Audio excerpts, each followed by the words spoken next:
कक्षा 10 भूगोल अध्याय 7 राष्ट्रीय अर्थव्यवस्था के जीवन रेखाएं। हम प्रतिदिन जीवन में विभिन्न सामग्रियों एवं सेवाओं का प्रयोग करते हैं। इनमें से कुछ हमारे आसपास उपलब्ध होती हैं, जबकि कुछ अन्य चीज़ों की जरूरतें दूसरे स्थानों से लाकर पूरी की जाती हैं। वस्तुएं तथा सेवाएं मांग स्थल से आपूर्ति स्थल पर अपने आप नहीं पहुंच जाती। वस्तुओं तथा सेवाओं के आपूर्ति स्थानों से मांग स्थानों तक ले जाने हेतु परिवहन की आवश्यकता होती है। कुछ व्यक्ति इसको उपलब्ध करवाने में संलग्न हैं। जो व्यक्ति उत्पाद को परिवहन द्वारा उपभोक्ताओं तक पहुंचाते हैं, उन्हें व्यापारी कहा जाता है। एक देश के विकास की गति वस्तुओं तथा सेवाओं के उत्पादन के साथ उनके एक स्थान से दूसरे स्थान तक वहन की सुविधा पर निर्भर करता है। इसलिए सक्षम परिवहन के साधन तीव्र विकास हेतु पूर्व अपेक्षित है। वस्तुओं तथा सेवाओं का लाना ले जाना पृथ्वी के 3 महत्वपूर्ण क्षेत्रों पर निर्भर करता है: स्थल, जल तथा वायु। इन्हीं के आधार पर परिवहन को स्थल, जल व वायु परिवहन में वर्गीकृत किया जा सकता है। आप यहाँ पर देख लें, परिवहन के साधन में प्रमुख चीजें। स्थल में आप देखें, सड़क परिवहन, रेल परिवहन, पाइपलाइन। और दूसरी तरफ जल में आप देखें, आंतरिक जल परिवहन और समुद्री परिवहन। वायु में देखें आप, घरेलू विमान सेवा, सार्वजनिक प्राधिकरण और निजी विमान सेवा। दूसरी तरफ अंतर्राष्ट्रीय विमान सेवा। बहुत समय तक व्यापार तथा परिवहन सुविधा एक सीमित क्षेत्र तक किया जाता था। विज्ञान तथा प्रौद्योगिकी के विकास के साथ व्यापार व परिवहन के प्रभाव क्षेत्र में विस्तृत वृद्धि हुई है। सक्षम व तीव्र गति वाले परिवहन से आज संसार एक बड़े गांव में परिवर्तित हो गया है। परिवहन का यह विकास संचार साधनों के विकास की सहायता से ही संभव हो सका। इसलिए परिवहन, संचार और व्यापार एक दूसरे के पूरक हैं। आज भारत अपने विशाल आकार, विविधताओं, भाषाई तथा सामाजिक व सांस्कृतिक बहुलताओं के बावजूद संसार के सभी क्षेत्रों से सुचारू रूप से जुड़ा हुआ है। रेल, वायु एवं जल परिवहन, समाचार पत्र, रेडियो, दूरदर्शन, सिनेमा तथा इंटरनेट आदि इसके सामाजिक आर्थिक विकास में अनेक प्रकार से सहायक हैं। स्थानिक एवं अंतर्राष्ट्रीय स्तरीय व्यापार ने अर्थव्यवस्था को जीवन शक्ति दी है। इसमें हमारे जीवन को समृद्ध किया है, आरामदायक जीवन के लिए सुविधाओं व साधनों में बढ़ोतरी की है। आप इस अध्याय में पढ़ेंगे किस प्रकार आधुनिक संचार तथा परिवहन के साधन हमारे देश और इसकी आधुनिक अर्थव्यवस्था को संचालित करते हैं। अतः यह स्पष्ट है कि सघन व सक्षम परिवहन जाल तथा संचार के साधन आज विश्व, राष्ट्र व स्थानीय व्यापार हेतु पूर्व अपेक्षित हैं। परिवहन। स्थल परिवहन। भारत विश्व के सर्वाधिक सड़क जाल वाले देशों में से एक है। यह सड़क जाल लगभग 54.7 लाख किलोमीटर है।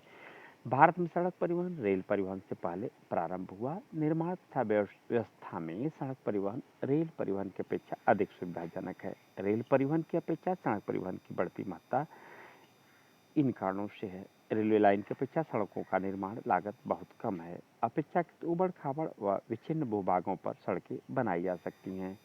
अधिक ढाल प्रवणता तथा पहाड़ी क्षेत्रों में भी सड़कें निर्मित की जा सकती हैं।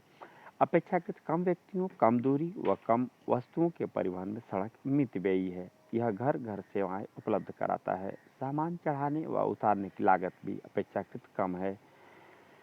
सड़क परिवहन अन्य परिवहन साधनों के उपयोग में एक कड़ी के रूप में कार्य करता है, जैसे रेलवे जैसे सड़कें रेलवे स्टेशन, वायु तथा समुद्री पत्तनों को जोड़ती हैं। भारत में सड़कों की क्षमताओं के आधार पर इन्हें 6 वर्गों में वर्गीकृत किया गया है। राष्ट्रीय राजमार्गों के मानचित्र देखें तथा इन सड़कों की महत्वपूर्ण भूमिका बताएं। स्वर्णिम चतुर्भुज महाराजमार्ग। भारत सरकार ने दिल्ली, कोलकाता, चेन्नई, मुंबई व दिल्ली को जोड़ने वाली 6 लेन वाली महाराजमार्गों की सड़क परियोजना प्रारंभ की है। इस परियोजना के तहत 2 गलियारे प्रस्तावित हैं। प्रथम उत्तर दक्षिण गलियारा जो श्रीनगर को कन्याकुमारी से जोड़ता है, तथा द्वितीय जो पूर्व पश्चिम गलियारा जो सिलचर, असम तथा पोरबंदर, गुजरात को जोड़ता है। इस प्रकार आप देखें, इस महाराजमार्ग का प्रमुख उद्देश्य भारत के मेगा सिटी के मध्य की दूरी व परिवहन समय को न्यूनतम करना है। यह राजमार्ग परियोजना भारत के राष्ट्रीय राजमार्ग प्राधिकरण NHAI के अधिकार क्षेत्र में है। राष्ट्रीय राजमार्ग देश के दूरस्थ भागों को जोड़ते हैं। ये प्राथमिक सड़क तंत्र है जिनका निर्माण व रखरखाव केंद्रीय लोक निर्माण विभाग CPWD के अधिकार क्षेत्र में है। अनेक प्रमुख राष्ट्रीय राजमार्ग उत्तर से दक्षिण तथा पूर्व से पश्चिम दिशाओं में फैले हैं। दिल्ली व अमृतसर के मध्य ऐतिहासिक शेर शाह सूरी मार्ग राष्ट्रीय राजमार्ग संख्या 1 के नाम से जाना जाता है। अहमदाबाद बड़ोदरा द्रुत मार्ग आप देख लें, यहाँ पे जो दिख रहा है क्रियाकलाप विद्यार्थियों के लिए। राष्ट्रीय राजमार्ग संख्या 2 व 3 के मार्ग पर आने वाले स्थानों के नाम बताएं। राजमार्ग राज्यों की राजधानियों को जिला मुख्यालयों से जोड़ने वाली सड़कें राज्य राजमार्ग कहलाती हैं। राज्य तथा केंद्र शासित क्षेत्रों में इनकी व्यवस्था तथा निर्माण का दायित्व राज्य के सार्वजनिक निर्माण विभाग PWD का होता है। जिला मार्ग ये सड़कें जिले के विभिन्न प्रशासनिक केंद्रों को जिला मुख्यालय से जोड़ती हैं। इन सड़कों की व्यवस्था का उत्तरदायित्व जिला परिषद का है। ये देख लें आप राष्ट्रीय राजमार्ग को यहाँ पर कई रंगों में चित्रित किया गया है। इसको आप देख लें, चतुर्भुज, स्वर्ण चतुर्भुज, ये देख लें आप इस प्रकार से इसमें मैप में ये स्वर्ण चतुर्भुज मार्ग है जिसको बताया गया। इसके आगे देखें आप उत्तर दक्षिण गलियारा, ये देखें आप उत्तर, मैप में ऊपर से उत्तर, ये गलियारा है, उत्तर दक्षिण गलियारा, पूरब पश्चिम गलियारा, इसको देख लें आप, पूरब पश्चिम गलियारा। और राष्ट्रीय राजमार्ग संख्या सहित यह जो 2 लाइनें चल रही हैं, ये सब क्या हैं? राष्ट्रीय राजमार्ग संख्या सहित, जो संख्या जिस पे लिखा हुआ है वह राष्ट्रीय राजमार्ग की संख्या है।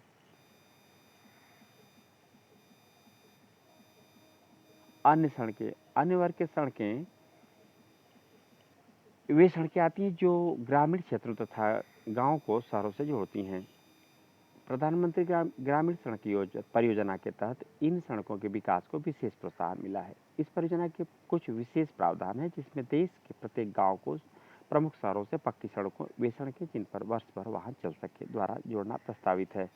सीमांत सड़कें, उपरोक्त सड़कों के अतिरिक्त भारत सरकार प्राधिकरण के अधीन सीमा सड़क संगठन है जो देश के सीमांत सड़कों में सड़कों का निर्माण व उनकी देखरेख करता है। यह संगठन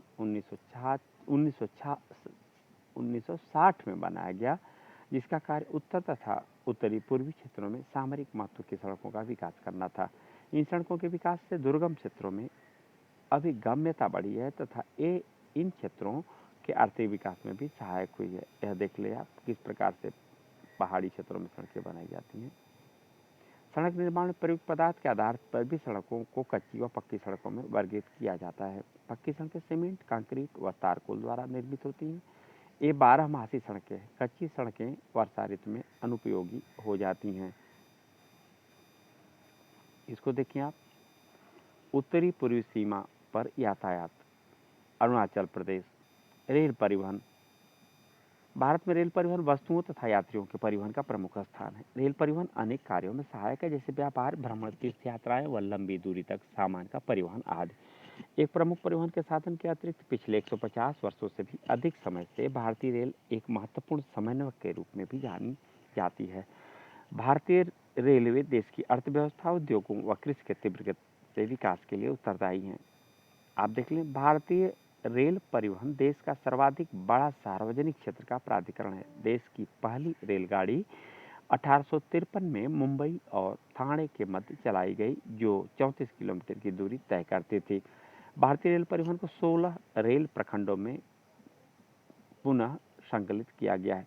वर्तमान रेल प्रखंड व उनके मुख्यालय बताएं। भारत के मानचित्र पर रेल प्रखंडों के मुख्यालय को प्रदर्शित करें। ये विद्यार्थियों के लिए देश में रेल परिवहन के वितरण को प्रभावित करने वाले कारकों में भू, आकृतिक, आर्थिक व प्रशासकीय कारक प्रमुख है। उत्तरी मैदान अपने विस्तृत समतल, यह देख लें आप, समतल भूमि सघन जनसंख्या घनत्व, सघन कृषि व प्रचुर संसाधनों के कारण रेल परिवहन के विकास व वृद्धि में सहायक रहा है। हम आगे बढ़ें, इससे पहले देख लें रेलवे मार्ग। भारतीय रेल मार्ग 66,687 किलोमीटर लंबे मार्ग को अनेक गेज पर तय करती है। कोलकाता मेट्रो सम्मिलित इसमें नहीं है। आप देख लें गेज मीटर, बड़ी लाइन 1.676 गेज मीटर की होती है। वहीं दूसरी तरफ मीटर लाइन 1 गेज मीटर में, छोटी लाइन 0.762 एंड 0.610 गेज मीटर में होती हैं। ये रूट देखें आप, कौन सी लाइन कितनी है। 60,510 बड़ी लाइन। वाहन मार्ग किलोमीटर में आप देख लें 85,614। वहीं दूसरी तरफ कुल मार्ग देखें 1,12,388 किलोमीटर। उसी तरह से मीटर लाइन में ये अंकित तालिका को आप देख लें। और ये 2015-16 रेल परिवहन मंत्रालय से भारतीय रेल वार्षिक पुस्तिका से ये आंकड़े लिए गए हैं भारत सरकार के। इस तरफ आपकी वेबसाइट दी गई है, इससे जो परिवर्तन हुए हैं उन्हें भी विद्यार्थी देख सकते हैं। यद्यपि असंख्य नदियों के विस्तृत जल मार्गों पर पुलों के निर्माण में बहुत बाधाएं आई हैं। प्रायद्वीप भारत में रेल मार्ग ऊबड़ खाबड़ पहाड़ी क्षेत्रों, छोटी पहाड़ियों और सुरंगवाद से होकर गुजरते हैं। हिमालय पर्वत क्षेत्र में भी दुर्लभ, उच्चावच, विरल जनसंख्या तथा आर्थिक अवसरों की कमी कारण रेलवे लाइन के निर्माण प्रतिकूल परिस्थितियां उत्पन्न करता है। इसी प्रकार पश्चिमी राजस्थान, गुजरात के दलदली भाग, मध्य प्रदेश के वन क्षेत्र, छत्तीसगढ़, उड़ीसा व झारखंड में रेल लाइन निर्माण करना कठिन है। सह्याद्री तथा उससे सन्निहित क्षेत्र को भी घाट या दर्रों के द्वारा ही पार कर पाना संभव है। कुछ वर्ष पहले भारत के महत्वपूर्ण आर्थिक क्षेत्र में पश्चिमी तट के साथ कोंकण रेलवे के विकास ने यात्री व वस्तुओं के आवागमन को सुविधाजनक बनाया है। यद्यपि यहाँ असंख्य समस्याएं हैं, जैसे भूस्खलन तथा किसी भाग में रेलवे ट्रैक का धंसना आदि। आज राष्ट्रीय अर्थव्यवस्था में परिवहन के अन्य सभी साधनों के अपेक्षा रेल परिवहन प्रमुख हो गया है। यद्यपि रेल परिवहन समस्याओं से मुक्त नहीं है। बहुत से यात्री बिना टिकट यात्रा करते हैं। रेल संपत्ति को हानि तथा चोरी जैसी समस्याएं भी पूर्णतः समाप्त नहीं हुई हैं। जंजीर खींचकर यात्री कहीं भी अनावश्यक रूप से गाड़ी रोकते हैं, जिससे रेलवे को भारी हानि उठानी पड़ती है। जरा सोचिए, हम अपनी रेलगाड़ियों को निर्धारित समय पर चलने में कैसे मदद कर सकते हैं। पाइपलाइन। भारत के परिवहन मानचित्र पर पाइपलाइन एक नया परिवहन का साधन है। पहले पाइपलाइन का उपयोग शहरों व उद्योगों में पानी पहुंचाने हेतु होता था। आज इसका प्रयोग कच्चा तेल, पेट्रोल उत्पाद तथा तेल से प्राप्त प्राकृतिक व गैस क्षेत्र से उपलब्ध गैस शोधनशालाओं, उर्वरक कारखानों व बड़े ताप विद्युत ग्रहों तक पहुंचाने में किया जाता है। ठोस पदार्थों को तरल अवस्था में परिवर्तित कर पाइपलाइनों द्वारा ले जाया जाता है। सुदूर आंतरिक भागों में स्थित शोधनशालाएं जैसे बरौनी, मथुरा, पानीपत तथा गैस पर आधारित उर्वरक कारखानों की स्थापना पाइपलाइनों के जाल के कारण ही संभव हो पाई है। पाइपलाइन बिछाने की प्रारंभिक लागत अधिक है, लेकिन इसको चलाने की लागत न्यूनतम है। वाहनांतरण देरी व हानियां इसमें लगभग नहीं के बराबर है। देश में पाइपलाइन परिवहन के 3 प्रमुख जाल हैं। ऊपरी असम के तेल क्षेत्रों में गुवाहाटी, बरौनी व इलाहाबाद के रास्ते कानपुर उत्तर प्रदेश तक इसकी एक शाखा बरौनी से राजबंद होकर हल्दिया तक है, दूसरी राजबंद से मौरीग्राम तक तथा गुवाहाटी से सिलीगुड़ी तक है। गुजरात में सलाया से बीरमगांव, मथुरा, दिल्ली व सोनीपत के रास्ते, पंजाब में जालंधर तक इसकी अन्य शाखा वडोदरा के निकट कोयली को चक्स व अन्य स्थान से जोड़ती हैं। ये देख लें भारतीय रेल मार्ग यहाँ पर दर्शाया जा रहा है। ये रेल मार्ग के चित्र हैं। पूरे भारतवर्ष में ट्रेन कहाँ से कहाँ तक किस प्रकार जाती है। क्या आप जानते हैं रेलवे लाइन कश्मीर घाटी में बनिहाल से बारामूला तक बिछाई जा चुकी है। इन दोनों शहरों को भारत के मानचित्र पर विद्यार्थी चिन्हित करेंगे। Gas pipeline. गुजरात में हजीरा को उत्तर प्रदेश में जगदीशपुर से मिलाती है। यह मध्य प्रदेश के विजयपुर के रास्ते होकर जाती है। इसकी शाखाएं राजस्थान में कोटा तथा उत्तर प्रदेश के शाहजहांपुर, बबराला व अन्य स्थानों पर है। राष्ट्रीय अर्थव्यवस्था जीवन रेखाएं का प्रथम भाग यहीं पूर्ण होता है। दूसरा भाग अगले अंक में